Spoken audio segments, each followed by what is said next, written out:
Plus de 90 000 femmes ont été assassinées à Ravensbrück et Dorothea Binz a été l'une des principales responsables de cet enfer. Son nom est devenu un symbole de terreur. Dès le premier instant, elle a exercé une brutalité imparable. Elle sélectionnait les prisonnières pour les expériences médicales, ordonnait des tortures et poussait des femmes sans défense vers les chambres à gaz. Ce qui a commencé comme un simple poste en cuisine l'a transformée en la gardienne la plus redoutée du camp, exécutant la mort avec une froideur absolue, sans compassion ni remords. Son travail n'avait pas de limite, et elle a poussé la violence jusqu'à ses ultimes conséquences. Comment une jeune fille ordinaire est-elle devenue une bourreau imparable? Que s'est-il passé dans son esprit pour qu'elle pousse la violence à de tels extrêmes? Pourquoi les SS l'ont-ils choisie pour exécuter la cruauté la plus extrême? Jeunesse et influence nazie, le chemin vers Ravensbrück. Dorothea Binz est née le 16 mars 1920 à Düsterlach, un petit village proche de Ravensbrück dans la province de Brandebourg. En tant que deuxième fille d'un modeste assistant technique forestier, rien dans ses premières années ne présageait la figure de cruauté qu'elle allait devenir. Sa mère gérait une pépinière et des terres agricoles, offrant à la famille une vie stable sans traumatismes apparents ni privations extraordinaires. L'enfance de Binz s'est déroulée dans une Allemagne dévastée par les conséquences de la Première Guerre mondiale. Le traité de Versailles avait imposé de sévères sanctions économiques et territoriales à la nation, générant un profond ressentiment dans la population. La République de Weimar, établie en 1918, luttait pour maintenir la stabilité politique tandis que l'hyperinflation dévorait les économies de millions de citoyens, transformant des fortunes en papier sans valeur en quelques jours. Le chômage massif générait un climat de désespoir où les solutions extrêmes commençaient à gagner en popularité. Suite à l'humiliation nationale et à la crise économique, des mouvements radicaux ont émergé, parmi lesquels le Parti national-socialiste des travailleurs allemands dirigé par Adolf Hitler. Son discours combinait le ressentiment dû à la défaite militaire, le rejet des impositions étrangères et l'identification des ennemis intérieurs comme responsables des maux allemands. L'antisémitisme, historiquement présent en Europe, a été instrumentalisé à une échelle sans précédent. Le 30 janvier 1933, alors que Binz avait à peine 13 ans, Hitler a accédé au pouvoir en tant que chancelier d'Allemagne. Ce moment a marqué un tournant non seulement pour le pays, mais aussi pour la formation idéologique de toute une génération. L'adolescence de Binz a coïncidé exactement avec la transformation radicale de l'État allemand en une dictature totalitaire qui allait contrôler chaque aspect de la vie publique et privée. La machine de propagande dirigée par Joseph Goebbels a radicalement transformé la société allemande.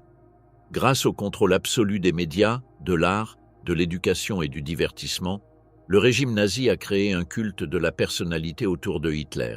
Son image est devenue omniprésente. Portraits dans les bâtiments publics, timbres, pièces de monnaie et affiches de propagande. Dans les écoles, l'endoctrinement national-socialiste a remplacé l'éducation traditionnelle. Les élèves mémorisaient des discours et des odes au Führer dans le cadre du programme officiel. Les rues et les places ont été rebaptisées pour honorer les héros du parti, tandis que le salut Heil Hitler devenait une obligation quotidienne. Pour les filles comme Dorothea, l'éducation était explicitement orientée vers les rôles traditionnels de genre, mais désormais imprégnée de signification politique. L'idéal féminin nazi combinait les vertus domestiques avec l'engagement idéologique.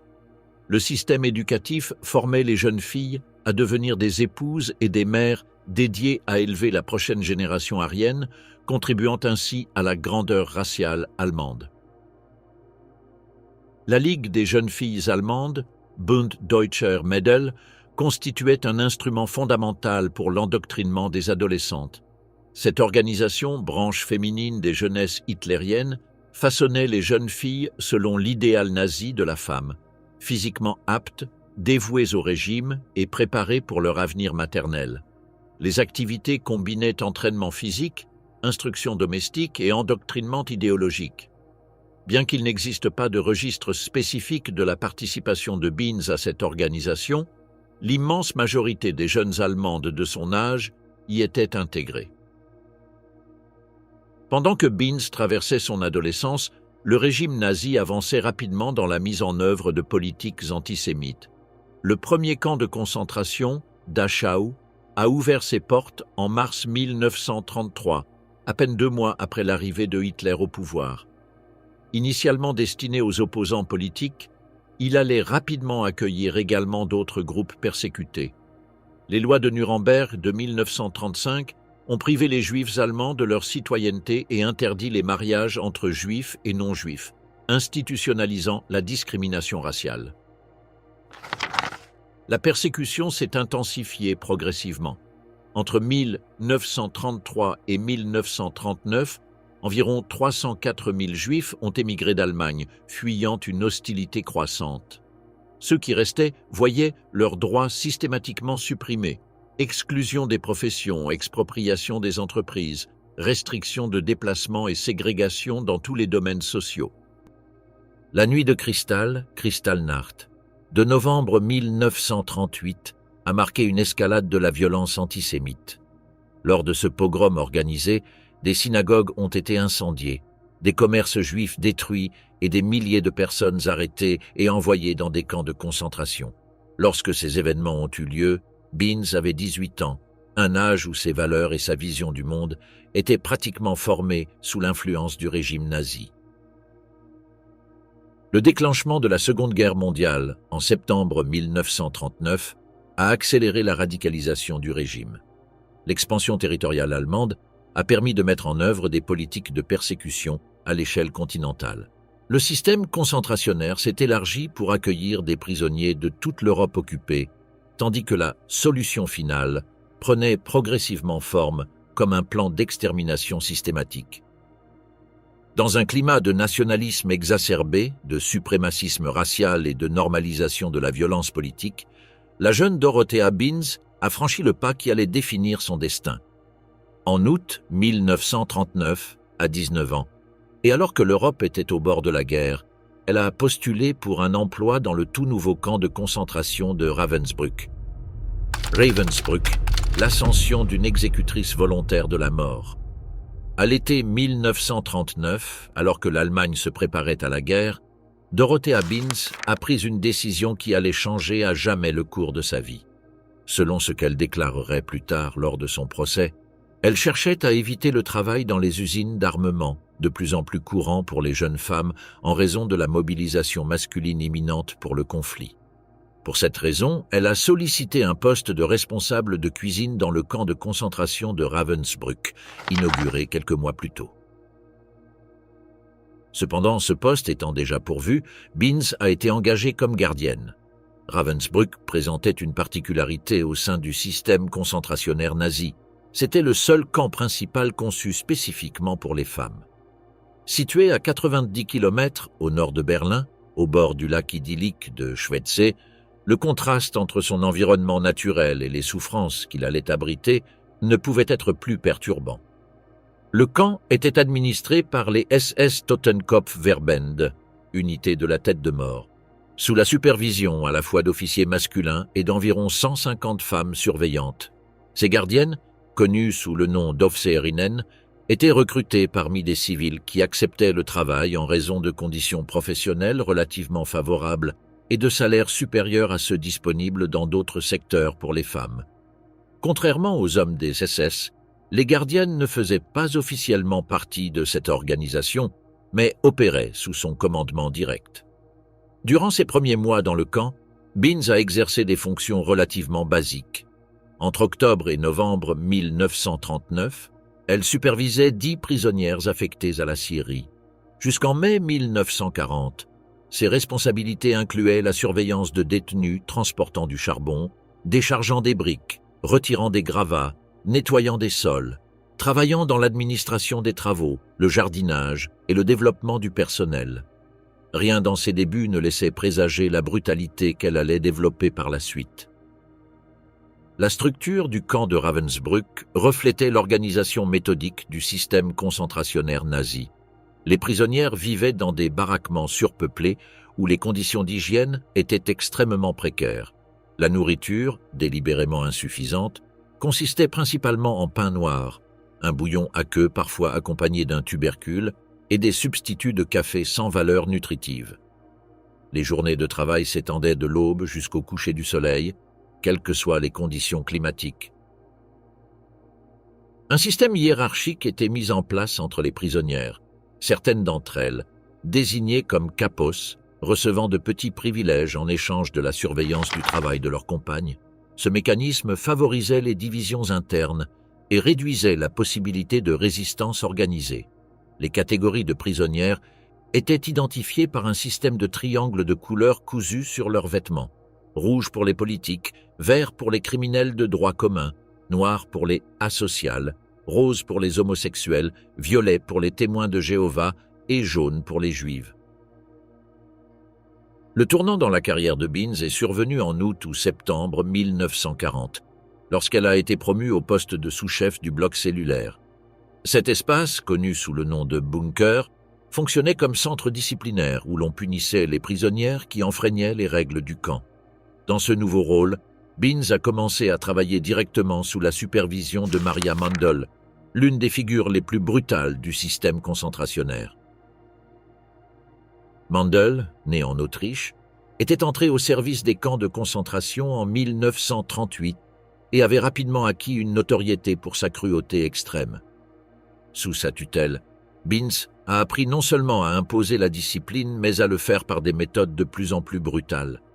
La violence a cessé d'être un instrument fonctionnel pour devenir une fin en soi, un moyen de contrôle basé sur la terreur absolue. En avril 1941, Beans a formalisé son engagement idéologique en adhérant officiellement au parti nazi. Ce geste, bien que symbolique, démontrait son identification totale aux principes nationaux-socialistes et sa disposition à participer activement à la mise en œuvre de leurs politiques les plus extrêmes. Sa carrière a continué de progresser lorsque, après la promotion de Mandel au poste de chef surveillante, Oberaufseherin, en avril 1942, elle a pris la direction du bloc cellulaire. Dans cette nouvelle fonction, ses responsabilités se sont considérablement élargies. Elle ne se contentait plus d'administrer des punitions aux prisonnières enfreignant les règles du camp, elle a aussi commencé à participer à la sélection de femmes pour des expériences médicales. Ces procédures, réalisées sans consentement et fréquemment sans anesthésie, comprenaient des tests au sulfamide, des greffes osseuses, des stérilisations et d'autres interventions entraînant des mutilations permanentes ou la mort. Le sang-froid avec lequel Beans sélectionnait les victimes pour ces expériences révélait sa déshumanisation croissante. Le processus de métamorphose de Beans s'est achevé en juillet 1943, lorsqu'elle a été promue de manière informelle au poste de superviseur en chef adjointe, fonction officialisée en février 1944. Depuis ce poste, elle dirigeait la formation et assignait des fonctions à plus de 100 gardiennes simultanément. Son rôle s'étendait désormais au-delà de la punition directe. Elle était responsable de former d'autres femmes aux méthodes de contrôle et de brutalité qu'elle-même avait perfectionnées.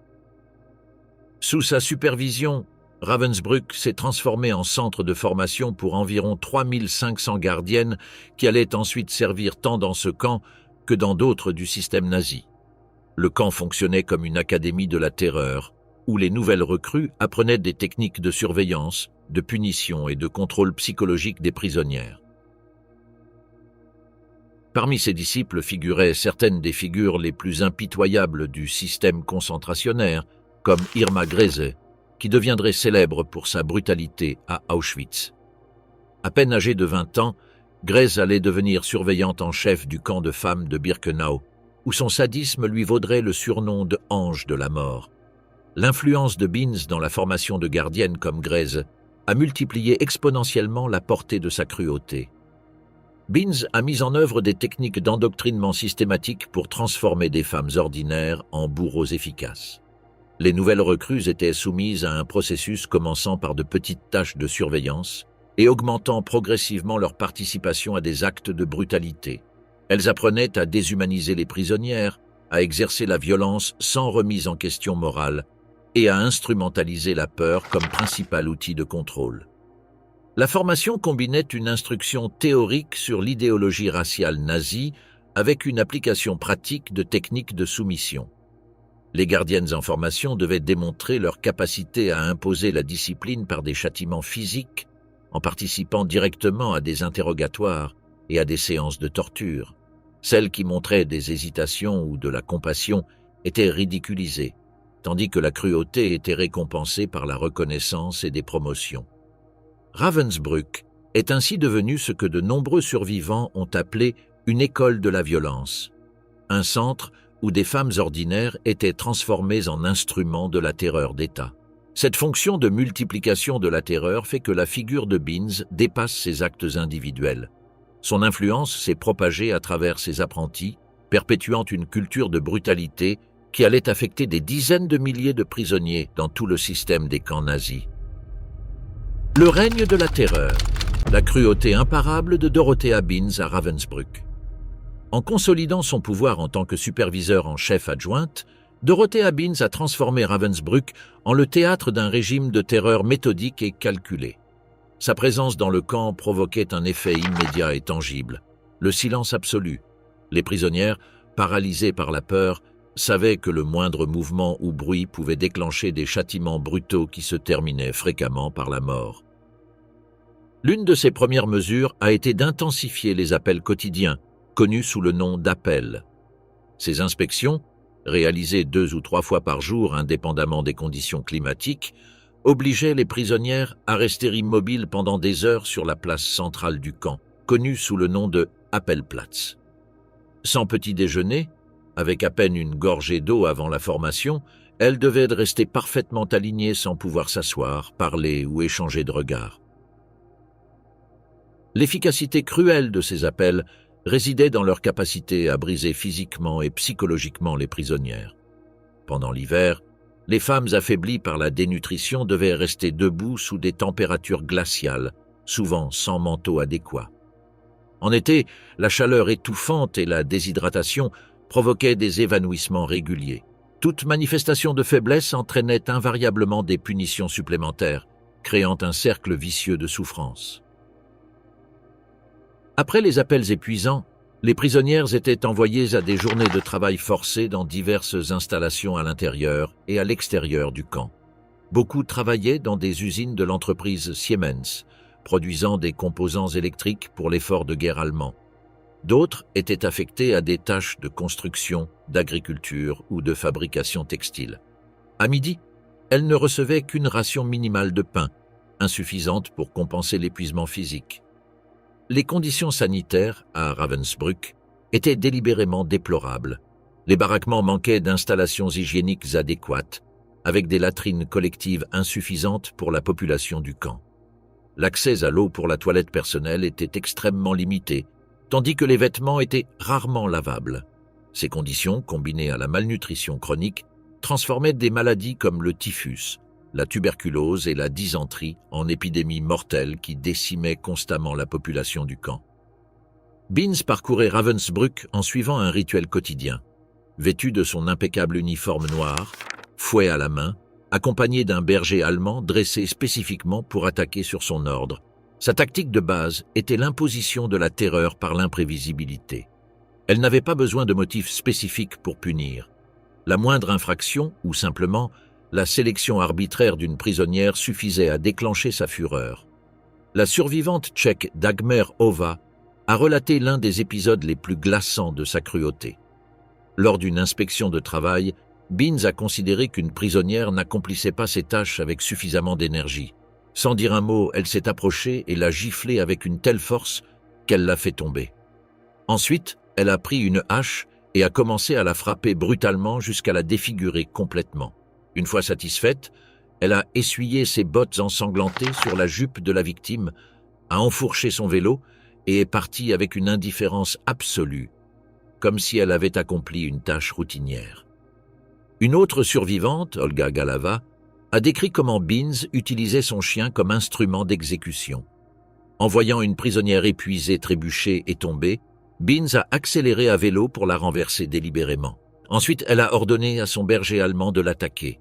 L'animal, entraîné spécifiquement pour tuer, a déchiqueté la victime pendant que Binz observait impassible. Ce type d'attaque n'était pas exceptionnel, mais faisait partie d'un schéma systématique d'intimidation et de punition. L'épicentre de son règne de terreur était le bunker, où les prisonnières accusées d'infractions disciplinaires étaient soumises à des châtiments exemplaires. Ce bâtiment, séparé du reste du camp, fonctionnait comme centre de détention et de torture. Les détenus envoyés là-bas étaient dépouillés de leurs vêtements et laissés dans des cellules d'isolement sans nourriture ni couverture, supportant des températures glaciales tout en étant périodiquement aspergés d'eau froide sous pression. Les flagellations constituaient le noyau du régime punitif dans le bunker, appliqué par série de 25, 50 ou même 75 coups. À cet effet, on utilisait un chevalet de torture où les prisonnières étaient immobilisées avec des étriers aux pieds et une couverture enroulée autour de la tête pour étouffer les cris. La procédure était soigneusement conçue non seulement pour causer une douleur extrême, mais aussi pour maximiser l'humiliation. Martha Wert, une paysanne allemande détenue pour avoir entretenu une relation avec un travailleur polonais, en violation des lois raciales nazies, a décrit son expérience dans le bunker. « Dorothea Binz m'a lu l'ordre d'arrestation et ma punition, 2 séries de 25 coups de fouet. Ensuite, le commandant Suren a ordonné que je monte sur le chevalet. Ils m'ont attaché les pieds avec un étrier en bois et ont relevé ma robe au-dessus de ma tête. Je ne portais pas de sous-vêtements car nous devions les enlever avant de quitter les baraquements. Ensuite, ils m'ont enveloppé la tête avec une couverture. Pendant qu'ils m'attachaient, j'ai pris une grande respiration pour qu'ils ne serrent pas trop, mais ils s'en sont aperçus et ont serré encore plus. On m'a ordonné de compter chaque coup de fouet à voix haute, mais je n'ai atteint que 11.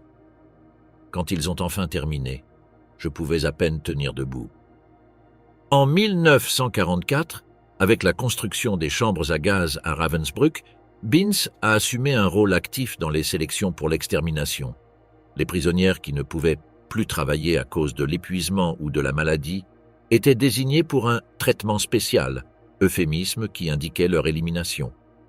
Le processus de sélection se faisait avec une froideur clinique, priorisant l'efficacité du camp, plutôt que toute considération humanitaire. Les chambres à gaz de Ravensbrück, installées dans un petit bâtiment proche du crématorium, ont commencé à fonctionner en janvier 1945. Avant cette date, les prisonnières sélectionnées pour l'élimination étaient souvent transportées vers d'autres camps comme Auschwitz ou Bernburg. Avec l'installation de ce système d'extermination sur place, Binz participait directement à la sélection des victimes pour les dites « actions spéciales ». De nombreux témoignages indiquent que Binz exerçait non seulement des violences physiques, mais aussi des abus sexuels contre certaines prisonnières. La sexualisation de la violence faisait partie de son répertoire de terreur et de contrôle. Parallèlement, elle entretenait une relation sentimentale avec Edmund Breuning, officier SS et adjoint du commandant Fritz Suren. Le couple vivait dans une maison en dehors du camp jusqu'en décembre 1944, lorsque Breuning fut transféré à Buchenwald. Selon de nombreux témoins, Binz et Breuning partageaient une fascination troublante pour la violence. Ils furent vus à de nombreuses reprises en train d'observer des tortures et des exécutions tout en riant ou échangeant des gestes affectueux, transformant la souffrance des autres en forme de divertissement partagé. Cette intégration perverse de l'intimité personnelle et du sadisme illustre la profonde déshumanisation qui caractérisait certains auteurs du système nazi. Binz a également joué un rôle crucial dans la formation des futures gardiennes, transmettant ses méthodes de terreur. À travers des démonstrations pratiques, elle apprenait aux recrues comment maintenir le contrôle par la brutalité systématique. Ses élèves apprenaient à identifier les signes de faiblesse chez les prisonnières et à réagir avec une violence disproportionnée pour maintenir un climat de peur absolue. Pendant le temps où Dorothea Binz a supervisé Ravensbrück, environ 132 000 femmes sont passées par le camp. Parmi elles se trouvaient des Polonaises, des Soviétiques, des Allemandes, des Juives, des Tziganes et des prisonnières de pratiquement tous les pays occupés par l'Allemagne. De ce total, plus de 92 000 sont mortes en raison des conditions inhumaines, d'assassinats directs ou de sélection pour les chambres à gaz. L'esprit d'un monstre, le profil psychologique de Dorothea Binz. La transformation de Dorothea Binz d'une jeune femme ordinaire en bourreau impitoyable soulève des questions profondes sur la nature humaine. Quels facteurs psychologiques ont permis cette métamorphose? Était-ce uniquement le produit de l'endoctrinement nazi ou existait-il des tendances sadiques latentes dans sa personnalité? Une analyse de son comportement à Ravensbrück révèle des mécanismes psychologiques qui expliquent partiellement son évolution vers la cruauté extrême. L'endoctrinement idéologique durant son adolescence a établi les bases cognitives de son comportement ultérieur. Le système éducatif nazi inculquait la suprématie raciale aryenne et l'obéissance inconditionnelle comme vertu suprême. La propagande présentait les Juifs et autres groupes persécutés comme des menaces existentielles pour l'Allemagne, légitimant leur élimination comme un acte patriotique nécessaire. Dans cet environnement, la violence était progressivement normalisée en tant qu'outil politique justifié. En entrant dans le système concentrationnaire, Binz a subi un processus de désensibilisation progressive.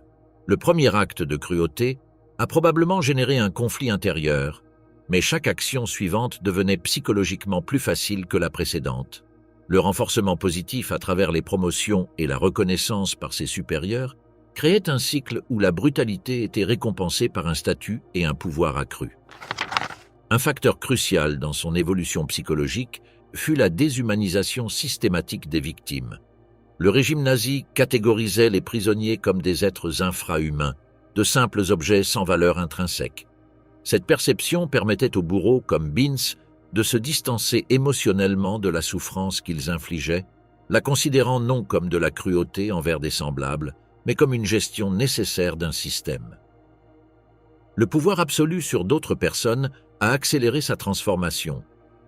Comme le démontrent des expériences psychologiques telles que celle de la prison de Stanford, les individus en position d'autorité incontrôlée tendent à abuser progressivement de leur pouvoir. À Ravensbrück, Binz ne faisait face à aucune restriction externe à son comportement. Au contraire, la cruauté était activement encouragée par la structure hiérarchique. Sa relation avec Edmund Breuning révèle un autre aspect troublant, le renforcement social de comportements déviants. Ensemble, ils formaient un couple partageant non seulement une intimité personnelle, mais aussi une fascination pour la souffrance d'autrui. Cette dynamique normalisait encore davantage le comportement sadique, créant un microcosme où la cruauté fonctionnait comme lien d'union. La compétition entre gardiennes pour démontrer leur brutalité générait un environnement où les limites morales étaient constamment floutées. Binz n'appliquait pas seulement la cruauté, elle innovait dans ses méthodes, gagnant ainsi la reconnaissance au sein de la hiérarchie du camp. Le sadisme devenait ainsi une monnaie d'échange social et professionnel. Les études psychologiques sur les auteurs de l'Holocauste ont identifié plusieurs mécanismes facilitant la participation aux atrocités. L'un des plus fondamentaux est la compartimentation mentale, la capacité à séparer complètement différents aspects de la vie, permettant à des individus comme Binz d'agir avec une extrême cruauté pendant leur travail, tout en maintenant des relations personnelles apparemment normales en dehors du camp. Cette division psychologique se reflétait dans son comportement quotidien. Binz pouvait torturer une prisonnière à mort, puis profiter ensuite d'un dîner romantique avec Breuning sans conflit intérieur apparent. La compartimentation lui permettait de participer à des atrocités sans que cela ne menace son image positive d'elle-même. Le langage euphémique du système nazi facilitait ce processus. Des termes comme traitement spécial, extermination, réinstallation, déportation vers les camps de la mort, ou mesures disciplinaires, torture, créaient une distance psychologique entre les actions et leurs conséquences réelles. Binz opérait à l'intérieur de ce système linguistique qui dissimulait la brutalité sous une terminologie administrative. La psychologie derrière son sadisme implique également la gratification du pouvoir absolu. Les témoignages de survivants décrivent comment Binz semblait particulièrement apprécié lorsque les victimes montraient une peur extrême. La terreur provoquée chez les autres fonctionnait comme une confirmation de son pouvoir total, générant un retour positif qui renforçait son comportement abusif. Sa relation avec Edmund Breuning représente un aspect particulièrement troublant de son profil psychologique. Selon de nombreux témoignages, Binz éprouvait une excitation sexuelle en observant des flagellations à Ravensbrück. Le couple parcourait fréquemment le camp ensemble, observant des tortures tout en adoptant des comportements intimes. Cette fusion entre sexualité et violence révèle une distorsion profonde des pulsions humaines fondamentales. La transformation de Binns illustre la malléabilité de la nature humaine dans des circonstances extrêmes. Des études sur les auteurs de l'Holocauste indiquent que beaucoup ne présentaient pas de troubles psychopathiques avant leur participation aux atrocités. Ce qui est troublant dans le cas de Binns, c'est précisément sa normalité apparente initiale, suggérant que dans certaines conditions sociales et institutionnelles, des personnes ordinaires peuvent devenir les exécutants d'actes inhumains. Lors de son procès, Binns a montré une absence remarquable de remords. Interrogée sur le traitement brutal infligé aux prisonnières, elle a répondu que elle préférait cela à être privée de nourriture. Cette déclaration révèle une profonde distorsion morale. Non seulement elle justifiait la violence, mais elle la présentait comme une alternative préférable. Son incapacité à reconnaître la gravité de ses actes reflète le succès du processus de déshumanisation. Les victimes avaient cessé d'être perçues comme des êtres humains complets, dotés de dignité et du droit à la vie. Le comportement de Binns révèle également des éléments de ce que les psychologues appellent l'identification à l'agresseur. Ayant intégré le système concentrationnaire très jeune, elle a peut-être intériorisé les normes violentes comme un mécanisme d'adaptation, assumant la perspective de ses supérieurs pour réduire son propre conflit intérieur. Avec le temps, cette identification est devenue une partie intégrante de son identité. La structure hiérarchique du camp renforçait constamment son comportement. Contrairement au camp d'extermination où les meurtres étaient industrialisés et relativement anonymes, dans des camps comme Ravensbrück, la violence était fréquemment personnelle et directe. Les gardiennes comme Binns maintenaient un contact permanent avec les prisonnières, établissant des relations de pouvoir où la brutalité fonctionnait comme outil de contrôle quotidien. Il est révélateur que Binns, contrairement à d'autres gardiennes qui manifestaient parfois une certaine incohérence dans leur cruauté, ait maintenu un comportement sadique constant. Tandis que certaines surveillantes montraient occasionnellement de petits gestes d'humanité, les témoignages concernant Binns ne révèlent pas ces fluctuations.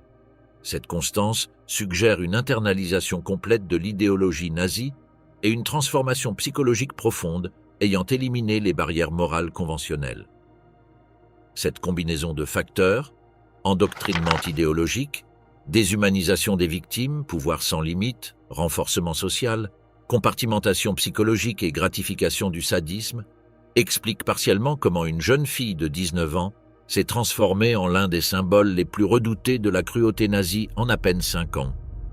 Libération, fuite ou mort, la capture de Dorothea Binns. Au début de l'année 1945, la défaite du Troisième Reich était imminente. L'armée rouge avançait de manière implacable depuis l'Est, tandis que les forces alliées progressaient depuis l'Ouest. Pour les officiers et les gardiens du système concentrationnaire nazi, le compte à rebours avait commencé. À Ravensbrück, la situation se détériorait rapidement. Le surpeuplement extrême, combiné à des pénuries critiques de nourriture et de médicaments, créait un environnement de plus en plus chaotique. Les bombardements alliés accentuaient la tension, tandis que le personnel du camp recevait des rapports sur l'avancée soviétique en territoire allemand. Le camp, initialement conçu pour accueillir 6 000 prisonnières, en contenait alors plus de 45 000 entassés dans des conditions catastrophiques. Le taux de mortalité explosait durant les derniers mois, avec des centaines de femmes mourant chaque jour de maladies, de malnutrition et des mauvais traitements qui continuaient malgré l'approche imminente de la défaite. L'administration du camp, consciente du sort qui l'attendait en cas de capture, mit en œuvre des mesures désespérées. L'une d'elles fut l'évacuation partielle par les soi-disant « marches de la mort », où des milliers de prisonnières furent forcées de marcher dans des conditions extrêmes vers d'autres camps plus éloignés du front de l'Est. Ces marches étaient essentiellement des exécutions de masse différées. À partir du début de 1945, des colonnes de prisonnières, affaiblies par des années de malnutrition et d'abus, devaient marcher des dizaines de kilomètres par jour sans nourriture adéquate ni protection contre l'hiver rigoureux. Celles qui s'effondraient d'épuisement étaient exécutées sur place. Celles qui parvenaient à survivre atteignaient des destinations où les conditions étaient tout aussi mortelles. La Croix-Rouge suédoise, sous la direction du comte Folke Bernadotte, négocia avec Heinrich Himmler la libération de certaines prisonnières scandinaves. Entre mars et avril 1945, plusieurs centaines de femmes danoises et norvégiennes furent évacuées à bord des célèbres bus blancs, échappant ainsi à la mort quasi certaine qui les attendait au camp. Cependant, la grande majorité des prisonnières n'eurent pas cette opportunité. Les prisonnières restées à Ravensbrück étaient principalement celles trop malades ou trop faibles pour être transférées. Environ 3500 femmes, hommes et enfants furent abandonnés à leur sort tandis que le personnel du camp préparait sa fuite.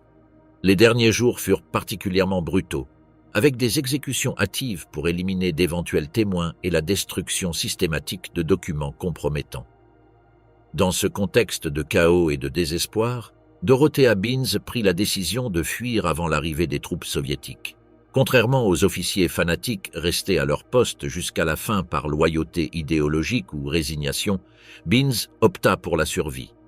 La femme qui avait exercé une terreur implacable pendant des années craignait désormais d'affronter les conséquences de ses actes. Elle abandonna son uniforme SS, symbole de l'autorité qu'elle avait exercée avec tyrannie, et adopta des vêtements civils pour se fondre parmi la population allemande déplacée. Munie de faux papiers d'identité, elle se dirigea vers l'ouest, espérant atteindre des zones contrôlées par les alliés occidentaux, réputés moins sévères que les soviétiques envers les criminels de guerre. Sa destination était Hambourg, ville portuaire où elle espérait disparaître dans la masse des réfugiés fuyant l'avancée soviétique. Comme beaucoup d'officiers SS, elle prévoyait d'adopter une nouvelle identité et de commencer une vie anonyme, loin de son passé à Ravensbrück, protégée par le chaos administratif de l'après-guerre. Le 30 avril 1945, alors qu'Adolf Hitler se suicidait dans son bunker berlinois, l'armée rouge libérait enfin Ravensbrück. Les soldats soviétiques découvrirent un paysage de désolation, des baraquements pleins de femmes à l'agonie, des fosses communes à peine recouvertes et des preuves de torture systématiques. Les survivantes, dont beaucoup ne pouvaient se tenir debout tant elles étaient faibles, reçurent une aide médicale d'urgence et racontèrent les horreurs vécues sous le règne de terreur de Binz et d'autres gardiennes. La recherche et la capture des responsables de ces crimes devinrent une priorité pour les forces alliées. L'accord de Moscou, signé en octobre 1943, avait établi que les criminels de guerre nazis seraient jugés dans les pays où leurs crimes avaient été commis.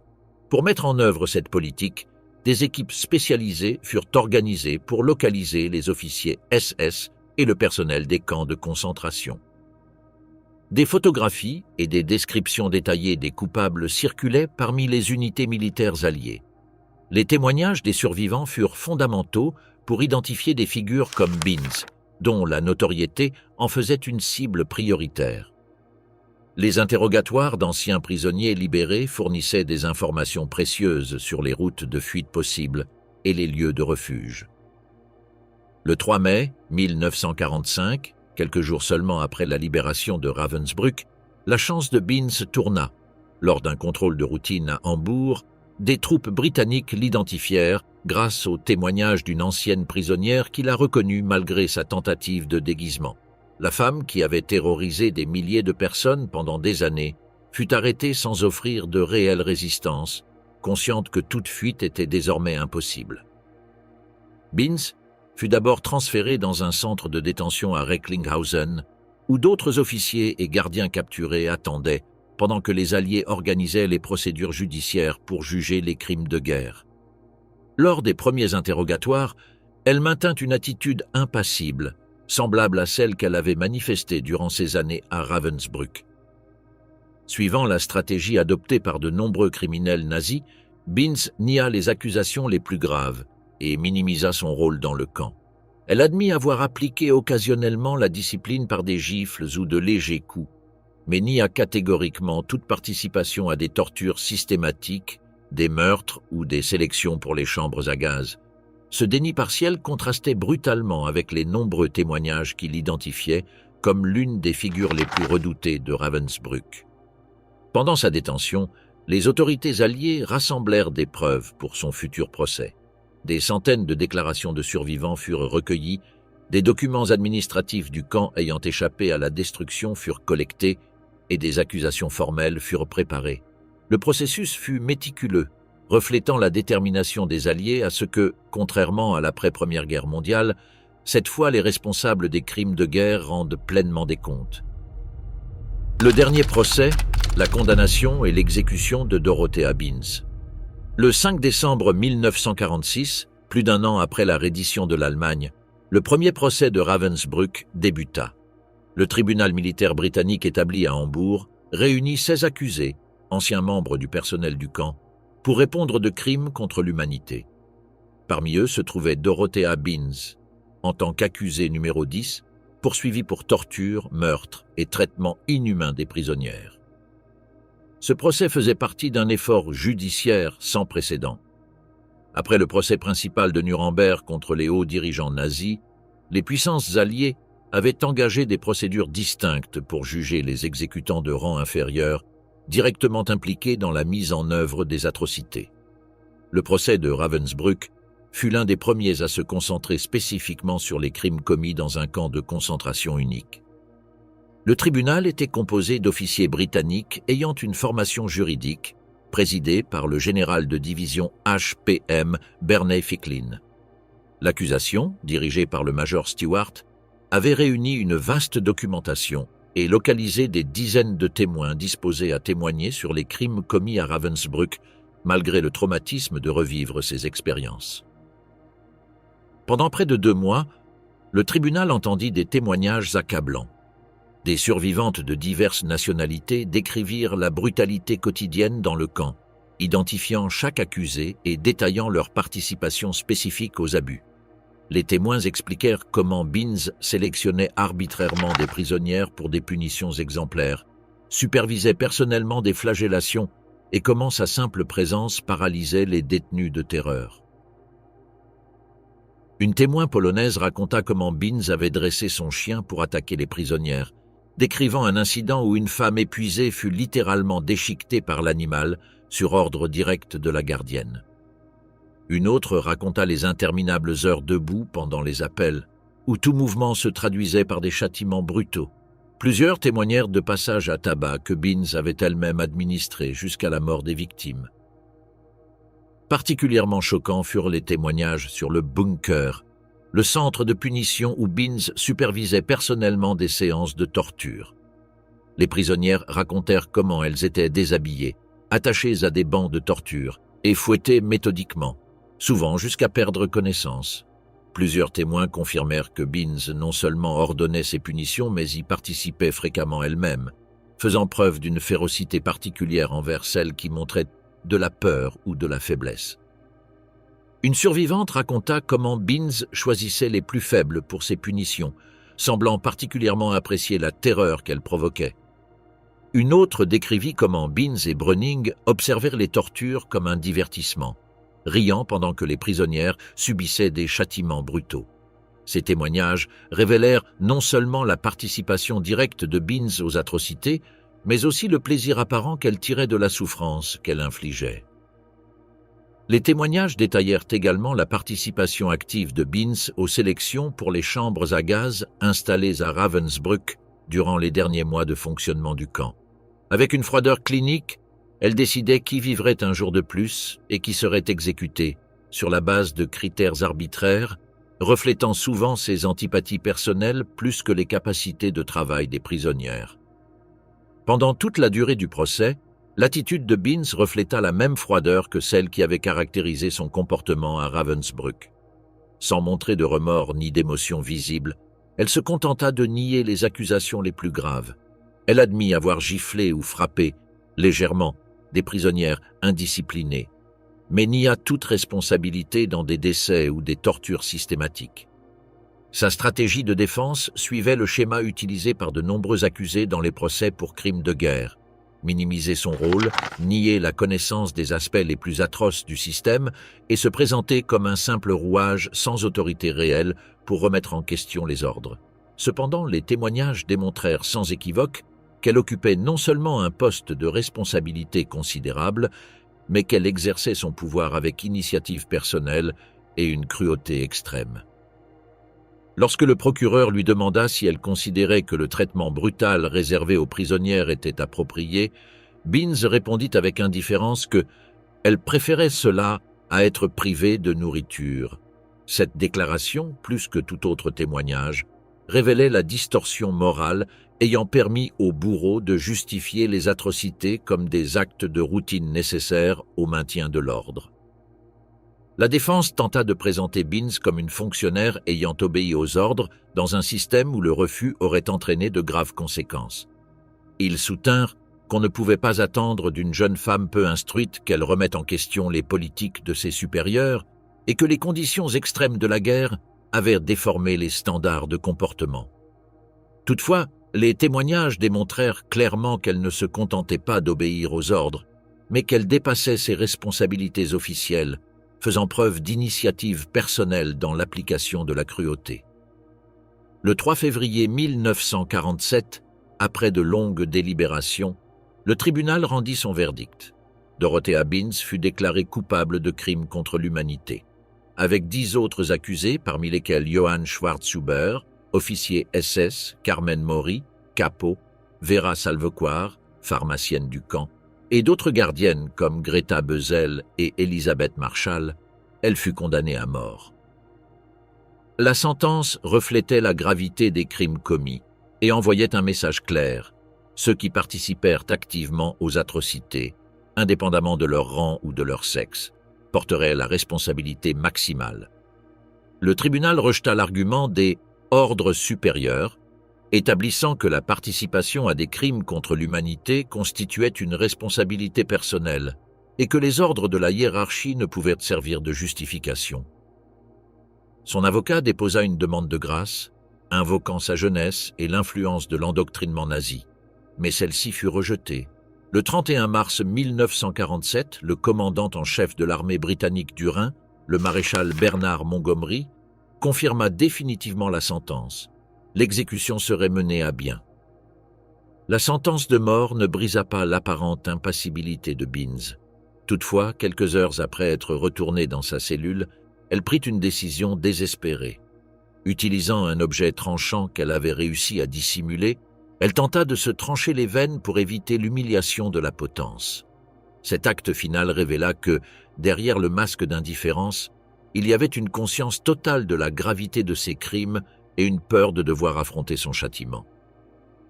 Les gardiens britanniques, alertés par des bruits inhabituels, intervinrent à temps. Ils trouvèrent Beans en train de saigner abondamment, mais encore consciente. Le personnel médical de la prison arrêta l'hémorragie et stabilisa son état. Sa tentative d'échapper à la justice avait échoué. Après sa convalescence, Beans fut placée sous surveillance stricte. Les autorités britanniques étaient déterminées à ce qu'elle fasse face à la justice qu'elle avait si longtemps évitée. La date d'exécution fut fixée au 2 mai 1947, presque exactement 2 ans après la libération de Ravensbrück. Dans les semaines précédant l'exécution, Beans fut transféré à la prison de Hamelin, en Basse-Saxe. Cet établissement était devenu le lieu où les autorités britanniques exécutaient les criminels de guerre nazis condamnés à mort. Là, d'autres bourreaux du système concentrationnaire attendaient leur sort, y compris plusieurs gardiennes de Ravensbrück. Le bourreau était Albert Pierrepoint, exécuteur officiel britannique. Pierrepoint avait déjà exécuté de nombreux criminels nazis, dont Joseph Kramer, la bête de Belsen, et Irma Grez. Sa réputation reposait sur son efficacité et son professionnalisme, assurant des exécutions aussi rapides que possible pour minimiser la souffrance. Le matin du 2 mai 1947, à 9h01, Dorothea Beans fut conduite dans la salle d'exécution.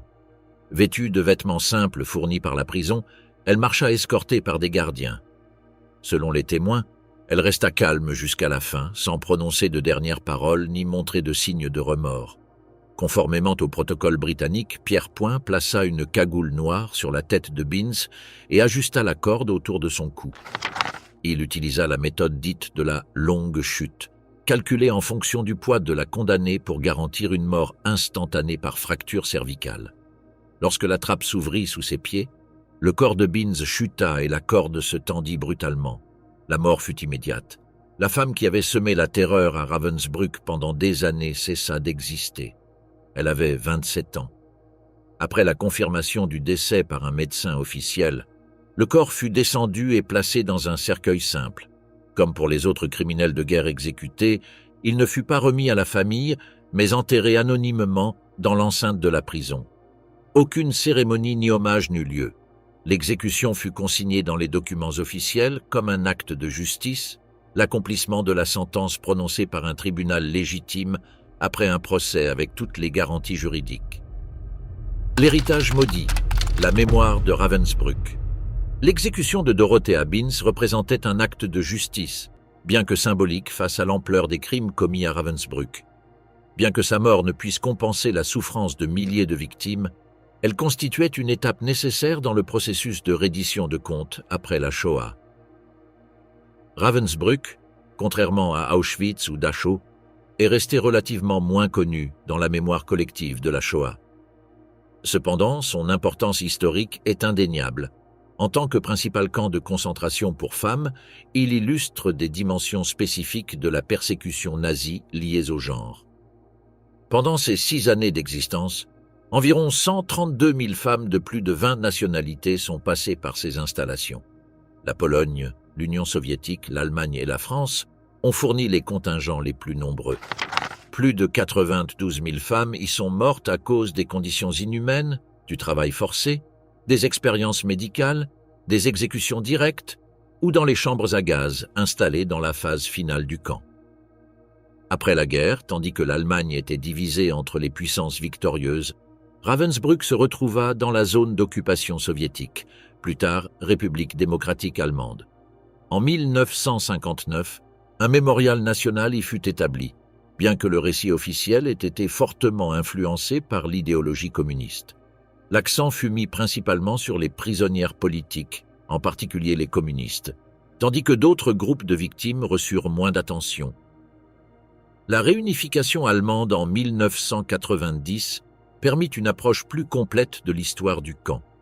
En 1993, un nouveau musée mémorial fut inauguré, cherchant à documenter l'histoire du camp avec plus de rigueur, en reconnaissant la diversité des victimes et en contextualisant Ravensbrück dans le système concentrationnaire nazi. Aujourd'hui, le mémorial de Ravensbrück comprend des expositions permanentes sur différents aspects du camp, un centre de documentation, des espaces commémoratifs et des zones éducatives. Les bâtiments d'origine ayant survécu, notamment certains baraquements, le bunker disciplinaire et le crématorium, ont été conservés comme témoignages tangibles de la souffrance qui s'y est produite. L'héritage de Binz et d'autres femmes coupables a suscité d'importantes réflexions sur le rôle des femmes dans le régime nazi. Pendant des décennies, le récit dominant présentait les femmes principalement comme des victimes passives ou, au mieux, comme des spectatrices. L'histoire des gardiennes comme Binz remet en question cette simplification, démontrant que les femmes ont également activement participé en tant que bourreaux aux atrocités. Cette réalité a conduit à reconsidérer les hypothèses sur le genre et la violence. Loin d'être incapables de cruauté extrême en raison de leur nature féminine, certaines femmes ont montré autant de sadisme que leurs homologues masculins lorsqu'elles ont eu accès au pouvoir dans le système concentrationnaire. L'étude de ces figures a enrichi notre compréhension de la manière dont les régimes totalitaires peuvent mobiliser des individus de tout genre pour mettre en œuvre des politiques génocidaires. Les survivantes de Ravensbrück ont joué un rôle essentiel dans la préservation de la mémoire du camp. Des organisations telles que le Comité international de Ravensbrück, formé par d'anciennes détenues, ont travaillé sans relâche pour documenter ce qui s'était passé et honorer celles qui n'avaient pas survécu. Par le biais de témoignages, de mémoires et de leur militantisme, ces femmes ont veillé à ce que Ravensbrück ne soit pas oublié. La littérature testimoniale a été particulièrement importante. Des œuvres comme Ravensbrück, L'enfer des femmes de Montserrat Roig, basées sur des témoignages de survivantes espagnoles, ou Fumée sur Birkenau de Liana Milou, qui inclut des expériences à Ravensbrück, ont donné une voix aux victimes et contribué à la compréhension publique du camp. L'impact de Ravensbrück sur la mémoire collective se reflète aussi dans les expressions artistiques. Des sculptures comme Le porteur de fardeau de Will Lammert, installées dans le mémorial, représentent la solidarité entre prisonnières comme forme de résistance. Des œuvres littéraires, musicales et cinématographiques, inspirées des expériences des survivantes, continuent d'apparaître, maintenant la mémoire du camp vivante pour les nouvelles générations. La recherche académique sur Ravensbrück a connu une croissance significative ces dernières décennies. Des historiennes comme Germaine Tillion, elle-même survivante du camp, ont posé les bases pour des études plus approfondies. Des ouvrages comme Ravensbrück, Vie et mort dans le camp de concentration pour femmes d'Hitler de Sarah Helm, ont fourni des analyses détaillées fondées sur des archives longtemps inaccessibles et les témoignages des dernières survivantes. La figure de Dorothea Binz a été l'objet d'études spécifiques dans les analyses sur les auteurs de l'Holocauste. Son cas illustre comment des individus ordinaires peuvent devenir les exécutants d'atrocités sous certaines conditions sociales, politiques et institutionnelles. Cette compréhension est fondamentale pour identifier et prévenir des dynamiques similaires dans des contextes contemporains. Le procès et l'exécution de Binz et d'autres coupables de Ravensbrück ont établi des précédents importants pour la justice internationale. Ils ont affirmé que ceux qui participent à des crimes contre l'humanité, quel que soit leur rang ou leur genre, doivent être tenus personnellement responsables. Ce principe a influencé les développements ultérieurs du droit international, y compris les tribunaux pour le Rwanda et la Yougoslavie, et la Cour pénale internationale. Dans le domaine de l'éducation, Ravensbrück occupe aujourd'hui une place significative dans les programmes sur la Shoah. Les visites scolaires au mémorial permettent aux élèves de comprendre les dimensions spécifiques de genre dans la persécution nazie et de réfléchir à des questions telles que la conformité, la résistance et la responsabilité individuelle dans les contextes d'oppression systématique. Le mur des nations, émouvant, situé dans le mémorial, où des plaques commémoratives représentent les différents pays d'origine des victimes, symbolise la dimension internationale de la souffrance à Ravensbrück. Des cérémonies annuelles rassemblent des survivantes, des proches et des représentants officiels pour honorer la mémoire de celles qui y ont péri. 75 ans après sa libération, Ravensbrück continue de poser des questions fondamentales sur la nature humaine. Comment des personnes apparemment normales peuvent-elles devenir les auteurs d'atrocités?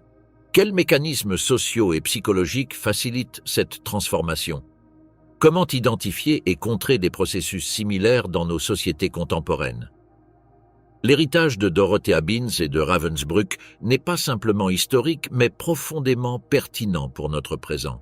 Dans un monde où l'antisémitisme, la xénophobie et l'autoritarisme continuent de se manifester, le souvenir de ces événements fournit des avertissements cruciaux sur la fragilité de la civilisation et la nécessité d'une vigilance constante pour protéger la dignité humaine.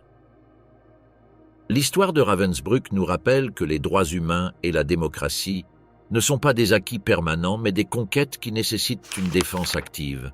Le chemin qui a conduit une jeune Allemande ordinaire à devenir un symbole de cruauté extrême illustre comment l'intolérance, le fanatisme et la déshumanisation, s'ils ne sont pas combattus, peuvent mener à des atrocités systématiques.